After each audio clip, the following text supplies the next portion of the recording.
Okey, pertama sekali ini pun saya nak minta dia bercakap ni orang kuat PAS. Dia masih lagi. Saya ni dah mantan. Okey. Pertama sekali saya menganggap bahawa daripada senarai muktamar-muktamar PAS, ini adalah muktamar yang ke-59. Bagi saya, ini adalah muktamar yang nak menentukan PAS mencari jalan yang mana. Sebab PAS sedang berada di T-junction sekarang ni. PAS sedang berada di T-junction, nak ambil seleko sebelah kanan ke, nak ambil seleko sebelah kiri ke, maka muktamar ini dengan melalui proses pemilihan ini akan menentukannya. Itu yang pertama. Yang kedua bagi saya dapati ada vacuum dalam PAS. Saya dulu naik presiden PAS. Jadi ada vacuum dalam PAS sejak kematian almarhum Datuk Fadil Noor. Sampai buat sekian lama ni, sampai sekarang ni, ada vacuum dari segi leadership. Ada vacuum dari segi arah tuju. Ada vacuum dari segi membuat pengisian-pengisian untuk memantapkan batang tubuh PAS. Ada vacuum dari segi jihad yang selama ini disebut-sebut, dimasukkan dalam hati sanubari melalui saluran antaranya ialah usrah-usrah dan berbagai-bagai lagi kita punya latihan-latihan mingguan, bulanan, tahunan yang dibuat kepada ahli parti dan pendukung-pendukung parti. Nombor 3 bagi saya ialah pemilihan muktamar kali ini signifikannya ialah bahawa sekarang ni kita nampak dengan jelas dan tidak ada orang boleh menafikan bahawa berlaku sekarang ni pertentangan di antara dua golongan. Kalau ada yang nak menafikan, saya serahkan kepada dia. Tapi bagi saya tidak dapat dinafikan bahawa terdapat di satu pihak namanya ialah golongan ulama, dan satu pihak lagi yang saudara pun tahu ialah golongan profesional yang dikatakan Anwarinas dan sebagainya. Bagi saya Anwarinas ni tak wujud sebab bagi saya Anwar ni non-factor lah bagi saya dah. Non-factor. Jadi bagi saya lebih suka menamakan parasit-parasit dalam PAS, anai-anai dalam PAS yang cuba sebenarnya untuk menjatuhkan batang tubuh PAS itu sendiri dan perjuangan PAS itu sendiri. Jadi maknanya kalau kita ambil Ustaz Hadi, nampaknya alhamdulillah tidak ditentang. Timbalan presiden, saya rasa satu dunia sekarang sedang memerhatikan di antara Mat Sabu dengan Nek Amah. Jadi Jati, saya tidak cakap Jati ni. Ini peribadi saya, soalan pun peribadi saya. Jadi saya konsisten daripada dulu sampai sekarang saya nak tengok ulama memimpin PAS. Kalau boleh bagi saya presidennya adalah ulama. Timbalan presidennya ada ulama. Paling tidaknya 2 daripada 3 naib presiden itu pun ulama. Tapi ulama yang bagaimana? Ulama yang dapat melihat akhirat pun dilihat dengan terang, dunia pun dapat dilihat dengan terang. Maknanya ulama yang ada dua-dua ilmu. Ilmu dunia pun dia ada, ilmu akhirat pun dia ada. Ilmu ekonomi dunia pun dia ada, ilmu nak masuk dalam keranda pun dia ada. Jadi ini yang saya nak. Dan saya napati ulama-ulama sedemikian ada di dalam PAS. Dan kita mesti ketengahkan ulama-ulama seperti ini. Bagi saya, Nek Amar yang rasanya mencabar Mat Sabu sebagai incumbent adalah di antara ulama yang masuk dalam kategori yang saya sebutkan tadi. Yang keempat yang saya nak sebut nanti Nok Man akan tambah. Yang keempat, signifikan kepada pemilihan kali ini ialah tentang Pakatan Rakyat itu sendiri. Kalau kita lihat dalam satu mutaqa ulama yang diadakan di Al-Usta baru-baru ini, kita pati salah satu resolusi yang sangat menarik yang saya yakin mereka akan bawa resolusi itu dalam persidangan ulama dan juga mungkin dalam muktamar penuh mereka akan bawa, iaitu mengkaji semula kedudukan PAS dalam Pakatan Rakyat. Jadi bila mengkaji semula tu beberapa option-option akan dikemukakan dan saya mengharap sangat yang saya perjuangkan selama ini hingga gugurnya keahlian saya dalam PAS, saya harap itu akan dapat dicerminkan dalam muktamar kali ini dan keputusan dibuat tidak lain dan tidak bukan PAS mesti meninggalkan Pakatan Rakyat. Sila Man.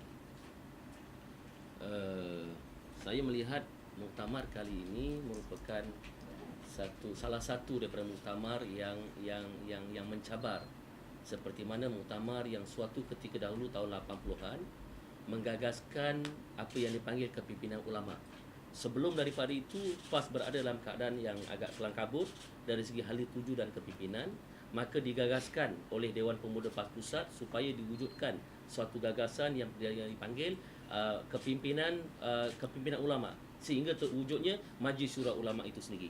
Jadi saya lihat itu satu perkara yang berlaku dalam PAS, dan saya lihat muktamar ini juga berada dalam suasana yang sebegitu. Sebab itu kita melihat bahawa beberapa kumpulan ataupun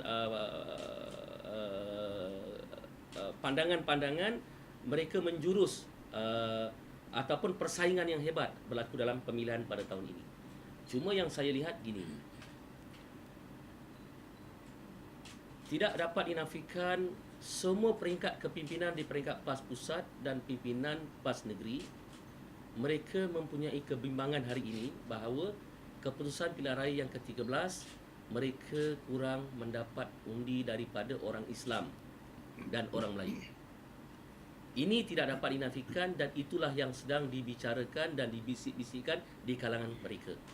Dan itu saya rasa akan dibincangkan dalam muktamar yang pada hari ini. Jelas saya lihat kemerosotan kerusi dan undi, walaupun PAS bertambah kerusi dari peringkat negeri, umpamanya Negeri Selangor, tetapi dari segi undi orang Melayu dan orang Islam kepada parti PAS dalam Pakatan Rakyat menurun. Ini dilihat secara ketara. Di beberapa tempat yang mana PAS boleh menang, tetapi lonjakan itu bukan daripada undi orang Islam dan orang Melayu kepada calon PAS, tetapi di kalangan bangsa-bangsa lain. Maksud dia, sudah wujud kebimbangan dalam pimpinan di kalangan pimpinan PAS. Adakah pertambahan kerusi di beberapa negeri di peringkat Dewan Undangan Negeri dan penurunan kerusi di peringkat Parlimen, adakah PAS hanya semata-mata dijadikan tools ataupun alat kepada gabungan Pakatan Rakyat untuk mendapatkan kuasa di Malaysia semata-mata? Kerana penurunan undi Melayu ketara, tetapi peningkatan undi di kalangan orang Islam, bukan Islam dan orang Melayu meningkat. Itu yang pertama. Yang kedua, kalau PAS sebagai parti Islam Malaysia, parti Islam Malaysia, tiba-tiba dalam orang kata yang menjadi teras kepada keanggotanya ialah orang Islam. Dan di Malaysia ni orang Islam majoritinya orang Melayu. Tiba-tiba parti yang mendukung perjuangan Islam ini, dia tidak mendapat sokongan dan dukungan dari segi angka undi. Saya rasa ini satu perkara yang wajib dibimbangi oleh pemimpin-pemimpin PAS kalau mereka tidak fikir pada muktamar ini. Itu yang kedua. Yang ketiga saya nak sebut, dan ini pun disedari oleh kepimpinan UMNO dalam Barisan Nasional, dan ia juga dilihat oleh kepimpinan PAS dalam PAS itu sendiri.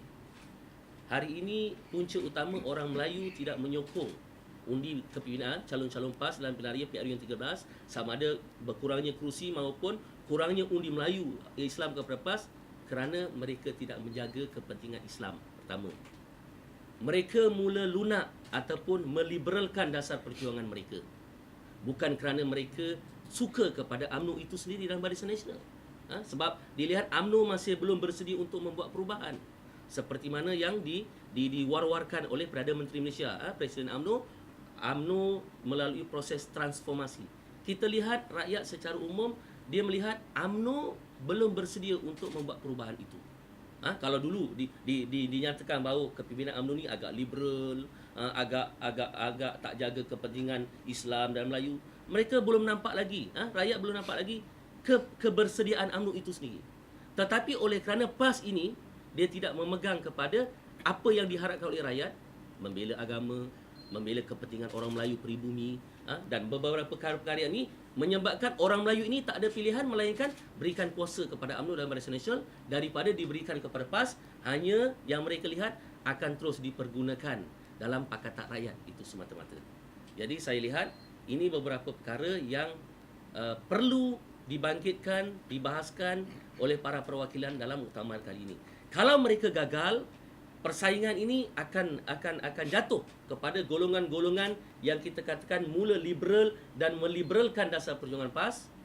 Saya rasa kalau UMNO bangkit, UMNO bersedia untuk membuat perubahan dalam masa setahun 2 tahun ini, saya akan lihat undi kepada PAS dalam Pakatan Rakyat dalam PRU yang ke-13 akan terus menurun dan sahlah seperti mana dakwaan ramai masyarakat luar, PAS hanya digunakan sebagai tools ataupun alat dalam Pakatan Rakyat untuk meraih undi orang Melayu kepada DAP dan PKR semata-mata.